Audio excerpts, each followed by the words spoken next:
ये सच है। मेरा पर्सनल एक्सपीरियंस जो मेरे बिल्कुल इमीडिएट फैमिली में हुआ वो मैं हमेशा बोलता हूँ कि मेरे जो मामा थे, मेरे मदर के छोटे भाई, और मेरी माँ बार बार इसका जिक्र करती है, उन्होंने अपनी पूरी ज़िंदगी पैसे जोड़ जोड़ के ओवरसीयर थे वहाँ पर। और ओवरसीयर को क्या बोलते हैं नॉर्मली? ओवरसीयर ही बोलते हैं। हाँ, तो typical overseer is a very typical small town word.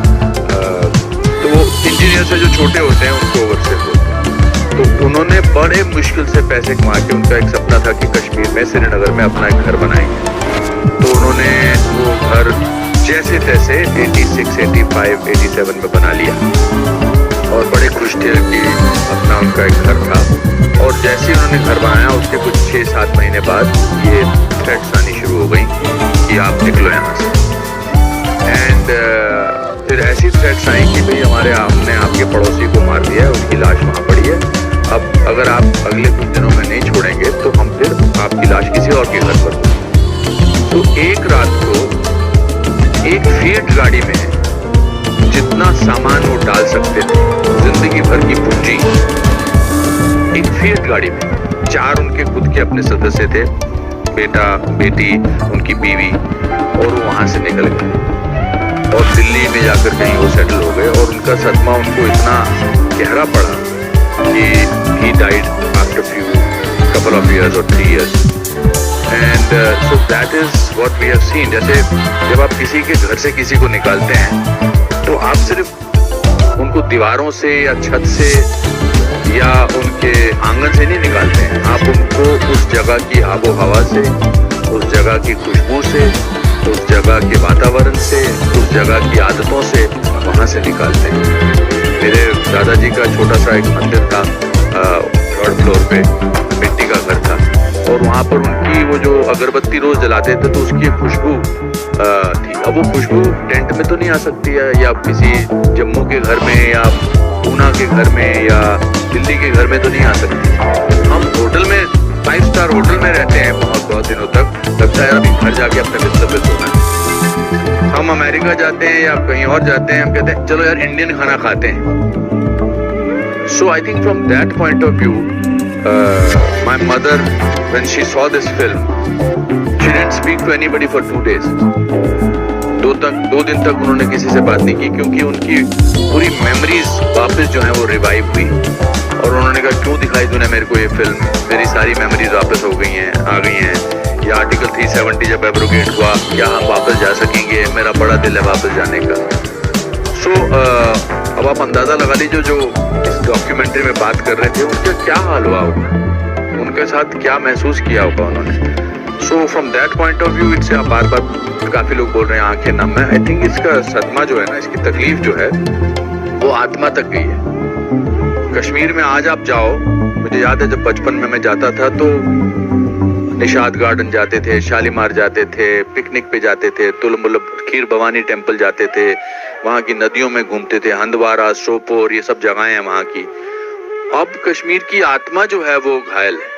अब वहाँ बार्ब्ड वायर्स नजर आती हैं, सुनसान इलाका है, कुछ अजीब सा वातावरण है। So this film will not only revive those memories for millions of people, पर शायद कुछ लोगों के घाव भी भरेंगे। And we are all guilty of not talking about it for 32 years.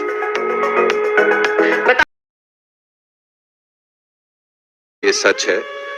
मेरा पर्सनल एक्सपीरियंस जो मेरे बिल्कुल इमीडिएट फैमिली में हुआ वो मैं हमेशा बोलता हूँ कि मेरे जो मामा थे, मेरे मदर के छोटे भाई, और मेरी माँ बार बार इसका जिक्र करती है, उन्होंने अपनी पूरी ज़िंदगी पैसे जोड़ जोड़ के वो ओवरसीयर थे वहाँ पर। और ओवरसीयर को क्या बोलते हैं नॉर्मली? ओवरसीयर ही बोलते हैं। हाँ, तो typical overseer is a very typical small town word. तो वो इंजीनियर से जो छोटे होते हैं उनको ओवरसीयर बोलते हैं। तो उन्होंने बड़े मुश्किल से पैसे कमा के, उनका एक सपना था कि कश्मीर में श्रीनगर में अपना एक घर बनाएंगे। तो उन्होंने वो घर जैसे तैसे 86, 85, 87 में बना लिया और बड़े खुश थे कि अपना उनका एक घर था। और जैसे ही उन्होंने घर बनाया उसके कुछ 6-7 महीने बाद ये थ्रेट्स आनी शुरू हो गई कि आप निकलो यहाँ से। एंड फिर ऐसी थ्रेट्स आई कि भाई हमने आपके पड़ोसी को मार दिया है, उसकी लाश वहां पड़ी है, अब अगर आप अगले कुछ दिनों में नहीं छोड़ेंगे तो हम फिर आपकी लाश किसी और के घर पर होगी। सो एक रात को एक फिएट गाड़ी में जितना सामान वो डाल सकते थे, जिंदगी भर की पूंजी, एक फिएट गाड़ी में 4 उनके खुद के अपने सदस्य थे, बेटा, बेटी, उनकी बीवी, और वो वहां से निकल गए और दिल्ली में जाकर कहीं वो सेटल हो गए। और उनका सदमा उनको इतना गहरा पड़ा कि he died after couple of years or 3 years.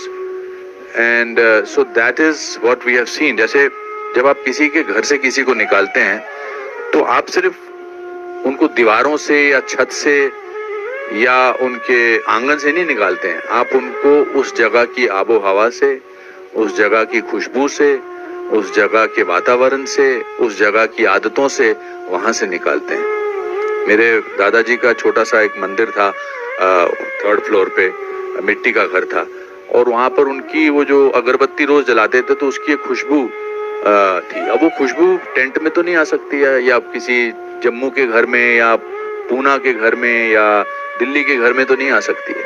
हम होटल में, 5 स्टार होटल में रहते हैं बहुत दिनों तक, लगता है अभी घर जाके अपने बिस्तर पे सोना है। हम अमेरिका जाते हैं या कहीं और जाते हैं, हम कहते हैं चलो यार इंडियन खाना खाते हैं। So I think from that point of view, my mother, when she saw this film, she didn't speak to anybody for 2 days. 2 दिन तक उन्होंने किसी से बात नहीं की, क्योंकि उनकी पूरी मेमोरीज वापस जो है वो रिवाइव हुई। और उन्होंने कहा क्यों दिखाई तूने मेरे को ये फिल्म, मेरी सारी मेमोरीज वापस आ गई हैं।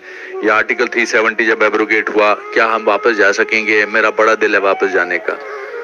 सो अब आप अंदाजा लगा लीजिए जो इस डॉक्यूमेंट्री में बात कर रहे थे उनका क्या हाल हुआ होगा, उनके साथ क्या महसूस किया होगा उन्होंने। So from that point of view it's, बार बार काफी लोग बोल रहे हैं आंखें नम है। आई थिंक इसका सदमा जो है ना, इसकी तकलीफ जो है वो आत्मा तक गई है। कश्मीर में आज आप जाओ, मुझे याद है जब बचपन में मैं जाता था तो निशाद गार्डन जाते थे, शालीमार जाते थे, पिकनिक पे जाते थे, खीर भवानी टेम्पल जाते थे, वहाँ की नदियों में घूमते थे, हंदवारा, सोपोर, ये सब जगहें हैं वहाँ की। अब कश्मीर की आत्मा जो है वो घायल है। अब वहाँ बार्ब्ड वायर्स नजर आती हैं, सुनसान इलाका है, कुछ अजीब सा वातावरण है। So this film will not only revive those memories for millions of people, पर शायद कुछ लोगों के घाव भी भरेंगे।